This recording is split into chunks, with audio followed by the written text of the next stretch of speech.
வணக்கம். திசைகளின் 10 மணி செய்திகள். இன பாகுபாடுகளுக்கு எதிரான சட்டம் மே 13 கலவரத்திற்கு வித்திடுமா? பாஸ் எம்பி மீது கடும் நடவடிக்கை எடுப்பேர்.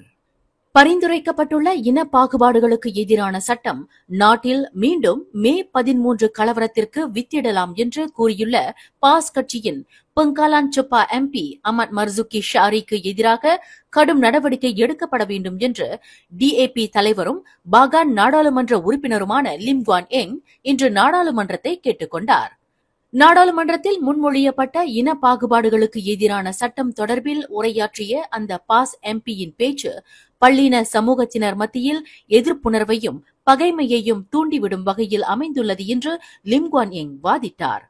இந்த உத்தேச சட்டம் மீதான பரிந்துரையை முன்மொழிந்த தாம் மே 13 கலவரத்தை பற்றி எதுவும் பேசாத பட்சத்தில் அந்த சட்டத்தினால் ஏற்படக்கூடிய ஆக்ககரமான பலாபலன்களை மட்டுமே நாடாளுமன்றத்தில் தாம் முன்வைத்ததாக லிம் குவான் எங் சுட்டிக்காட்டினார். குறிப்பாக ஸ்லாங்கோர் செப்பாங்கில் ஒரு சோள வியாபாரி சம்பந்தப்பட்ட அண்மைய சம்பவத்தை சுட்டிக்காட்டிய லிம் குவான் எங், அரசியல் பிரமுகர்கள் மற்றும் தீவிரவாத போக்குடையவர்கள் சம்பந்தப்பட்ட இன பிரச்சினைகள் மற்றும் இன விவகாரங்களை கையாளுவதற்கு இன பாகுபாடுகளுக்கு எதிரான சட்டம் அவசியமாகிறது என்று வலியுறுத்தினார். ஆனால் தம்முடைய இந்த பரிந்துரை பற்றி வாதிட்ட அந்த பாஸ் எம்பி, அப்படியொரு சட்டம் கொண்டு வரப்பட்டால் மீண்டும் மே கலவரம் வெடிக்கும் என்ற தோரணையில் எச்சரிக்கும் தன்மையில் பேசியுள்ளார் என்று லிம் குவான் எங் குறிப்பிட்டார். குறிப்பாக இன பாகுபாடுகளுக்கு எதிரான சட்டம் பூமிபுத்ராக்களின் உரிமைகளையும் அவர்களுக்கு இதுநாள் வரை வழங்கப்பட்டு வரும் சலுகைகளை பறிப்பதற்கு ஒரு பின்வாசலாக பயன்படுத்தப்படலாம் என்று மக்களை தூண்டிவிடும் போக்கில் பேசியுள்ளார் என்று லிம் குவான் எங் தெரிவித்தார். சவால்களை எதிர்நோக்கும் தமிழ் பள்ளிகளுக்கு விரைந்து தீர்வு காணப்படும் என்று இலக்கவியல் அமைச்சர் கோபிந்த் சிங் உறுதி கூறியுள்ளார். தமிழ் பள்ளிகள் எதிர்நோக்கும் சிக்கல்கள் தொடர்பாக அமைச்சர் கோபிந்த் சிங் கல்வி அமைச்சர் ஃபட்லினா சீடேக்கை சந்தித்து பேச்சுவார்த்தை நடத்தியுள்ளார். இந்த சந்திப்பு நேற்று நாடாளுமன்ற கட்டட வளாகத்தில் நடைபெற்றது. கடா பாலிங்கில் கத்தும்பா தோட்ட தமிழ் பள்ளி, பஹாங் ஜராம் தோட்ட தமிழ் பள்ளி, பினாங்கு சுங்கைபாக்கா தமிழ் பள்ளி விவகாரங்கள் பற்றி இந்த கூட்டத்தில் கோபிந்த் சிங் கல்வி அமைச்சர் ஃபட்லினா சீடேக்குடன் கலந்துரையாடினார்.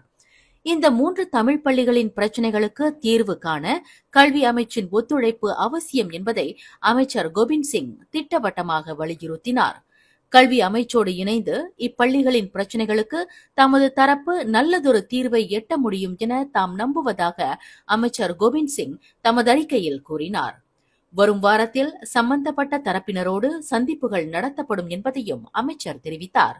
தற்போது சவால்களை எதிர்நோக்கும் மேற்கண்ட தமிழ் பள்ளிகள் சுமூகமான தீர்வை எட்டவும், தமிழ் பள்ளிகளின் மேம்பாட்டுக்காக ஒதுக்கப்பட்ட நிதி விரைவில் சென்றடையவும் தாம் தகுந்த நடவடிக்கையை மேற்கொண்டிருப்பதாக அமைச்சர் கோபிந்த் சிங் உறுதியாக கூறினார்.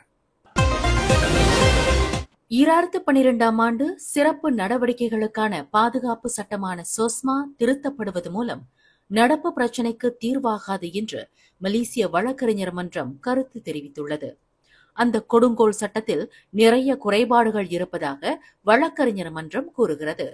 சோஸ்மாவில் சட்ட திருத்தங்கள் செய்வதை காட்டிலும் அதனை ரத்து செய்வதே நடப்பு பிரச்சினைக்கு தீர்வாகும் என்று மலேசிய வழக்கறிஞர் மன்றம் வாதிட்டுள்ளது. சோஸ்மா சட்டம் அமலாக்க தரப்பினருக்கு மிகப்பெரிய அதிகாரத்தை வழங்கியுள்ளது. இதனால் அந்த சட்டம் தொடர்ந்து தவறாக பயன்படுத்தப்படலாம். சோஸ்மாவை ரத்து செய்யும் தனது நிலைப்பாட்டில் மலேசிய வழக்கறிஞர் மன்றம் தொடர்ந்து உறுதியாக இருப்பதாக அதன் தலைவர் அஸ்ரி அப்துல் வஹாப் தெரிவித்துள்ளார். சுற்றுப்பயணிகள் போர்வையில் நாட்டிற்குள் நுழைய முயற்சி செய்த டஜன் கணக்கான அந்நிய நாட்டவர்கள் பிடிபட்டனர். கோலாலம்பூர் அனைத்துலக விமான நிலையத்தை வந்தடைந்ததும் குடிநுழைவு சோதனைக்கு உடனடியாக உட்படாமல் குறிப்பிட்ட தரப்பினருக்காக காத்திருப்பதைப் போல காணப்பட்ட அந்த அந்நிய நாட்டவரின் நடமாட்டத்தில் சந்தேகித்த KLIA எல்லை கண்காணிப்பு பிரிவு அதிகாரிகள் அனைவரையும் வளைத்து பிடித்தனர். ஒரு பெண் உட்பட 68 பேர் இதில் பிடிபட்டனர். 16 பாகிஸ்தானியர்கள், 45 வங்காளதேசிகள், 7 இந்தியர்கள் பிடிபட்டவர்களில் அடங்குவர். இவர்கள் அனைவரும் குடிநுழைவு சோதனைக்கு உட்படாமல் விமான நிலைய வருகையாளர் பகுதியில் கடைகளிலும் உணவகங்களிலும் சுற்றித் திரிந்து கொண்டிருந்தபோது பிடிபட்டனர். தாம் நாடாளுமன்ற உறுப்பினராக இருக்கும் முவார் தொகுதிக்கு அரசாங்கத்திடம் இருந்து நிதி கிடைப்பதற்கு தாம் மேற்கொண்ட முயற்சி தோல்வி கண்டதை தொடர்ந்து தனது தொகுதி மக்களுக்கு நிதி திரட்டவே தாம் மாடலாக மாற வேண்டிய நிர்பந்தம் ஏற்பட்டதாக ஷைட் ஷடீக் சைட் அப்துல் ரஹ்மான் தெரிவித்துள்ளார். நிதி கேட்டு 400 தினங்களுக்கு மேல் ஆகிவிட்டது. இதுவரைக்கும் நிதி கிடைக்கவில்லை என்று கூறிய ஷைட் சடீக், தம்முடைய தொகுதி மக்களுக்காக நிதி திரட்டுவதற்கு என்னென்ன செய்ய முடியுமோ அத்தனையையும் செய்து வருவதாக ஷைட் சடீக் கூறினார். நிதி திரட்டுவதற்காக மூவாரில் இருந்து நாடாளுமன்றம் வரை ஓடியிருப்பதாக குறிப்பிட்ட ஷைட் சடீக், தற்போது மாடல் தோற்றத்தையும் ஏற்றுள்ளதாக கூறினார். மாடல் தோற்றம் ஏற்றது மூலம் தொகுதிக்கு 10 லட்சம் ரிங்கிட் திரட்டியிருப்பதாக தெரிவித்தார். தவிர வரும் ஹரிராயா பெருநாளை முன்னிட்டு உள்ளூர் ஃபேஷன் ஹவுஸில் மலாய் பாரம்பரிய உடைகளின் மாதிரியை விளம்பரப்படுத்த மாடலாக தோன்றியிருப்பதாக சைட் சடீக் குறிப்பிட்டார். அனைத்துலக விமான நிலையத்தில் பணியாற்றும் குடிநுழைவு அதிகாரி ஒருவர் அந்நிய நாட்டினரின் 12 கடப்பிதழ்களை இடுப்பில் மறைத்து வைத்திருந்த செயல் குறித்து கப்போங் எம்பி லிம் லிப் எங் கேள்வி எழுப்பியுள்ளார். அந்த குடிநுழைவு அதிகாரியை கைது செய்த போதிலும் குடிநுழைவுத் துறையை சேர்ந்த அதிகாரிகள் பொறுப்புணர்வு இல்லாமல் இருப்பதாக அந்த டிஏபி எம்பி விமர்சனம் செய்துள்ளார். அந்த அதிகாரி சற்று கண்ணயர்வில் இருந்தபோது அவரின் இடுப்பில் மறைத்து வைக்கப்பட்டிருந்த அந்நிய நாட்டவரின் 12 கடப்பிதழ்கள் கண்டுபிடிக்கப்பட்டிருப்பது மலேசிய குடிநுழைவுத்துறை எதை நோக்கி சென்று கொண்டிருக்கிறது என்று அவர் வினவினார். இதுபோன்று கடப்பிதழ்களை வைத்திருந்தவர் சாதாரணமானவராக இருந்திருந்தால் அவரை அமலாக்க அதிகாரிகள் நிச்சயம் கைது செய்திருப்பார்கள். ஆனால் இந்த சம்பவத்தில் பிடிபட்டவர்கள் நாட்டின் பாதுகாப்பை கண்காணிக்கும் முக்கிய அதிகாரியாவார். அப்படியென்றால் தாங்கள் கொண்டுள்ள பொறுப்புக்கு ஏற்ப குடிநுழைவு அதிகாரிகள் பணியாற்றுகிறார்களா என்று லிம் லிப் எங் வினவினார். கோலாலம்பூர் காராக் நெடுஞ்சாலையை அகலப்படுத்தும் திட்டம் இம்மாதம் இறுதியில் தொடங்கும் என்று ஸ்லாங்கோர் சட்டமன்றத்தில் இன்று தெரிவிக்கப்பட்டது. அதேவேளையில் கிழக்கு கரை மாநிலங்களுக்கு செல்லும் பிரதான நெடுஞ்சாலையான கோலாலம்பூர் காராக் நெடுஞ்சாலையை அகலப்படுத்தும் இந்த திட்டம் அடுத்த 4 ஆண்டுகளில் பூர்த்தியாகும் என்று ஸ்லாங்கோர் அரசின் கட்டமைப்பு விவசாயம் மீதான ஆட்சிக்குழு உறுப்பினர் ஈஷாம் அஸ்ஷிம் தெரிவித்தார். 43.3 கிலோமீட்டர் தூரத்தை கொண்ட இந்த திட்டம் ஸ்லாங்கோர் மாநிலத்தில் கோம்பாக் டோல் சாவடியில் இருந்து பஹாங் புந்தோங் வரை சம்பந்தப்பட்டுள்ளதாக இஷாம் அஷீம் கூறினார். மலேசியாவில் மொத்த கருவுறுதல் விகிதம் கடந்த 15 ஆண்டு காலமாக குறைந்து வருகிறது என்று மகளிர், குடும்பம் மற்றும் சமூக மேம்பாட்டுத்துறை அமைச்சர் டத்தோஸ்ரீ நன்சி ஷுக்ரி தெரிவித்துள்ளார்.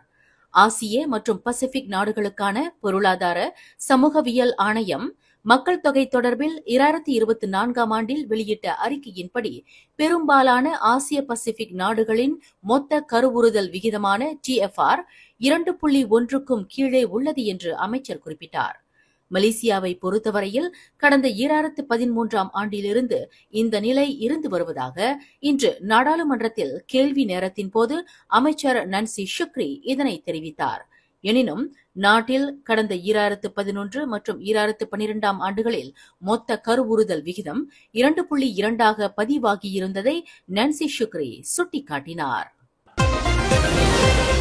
பட்டவட், பகான் அஜாம், பந்தாய் பர்சே, மேடான் சிலேரா உணவகத்திற்கு பின்புறம் நேற்று கைத்துப்பாக்கி கண்டுபிடிக்கப்பட்டது தொடர்பில் போலீசார் தீவிர புலன் விசாரணை செய்து வருகின்றனர் என்று சிப்ராங்பராய் உத்தரா மாவட்ட போலீஸ் தலைவர் ACP அன்வார் அப்துல் ரஹ்மான் தெரிவித்துள்ளார்.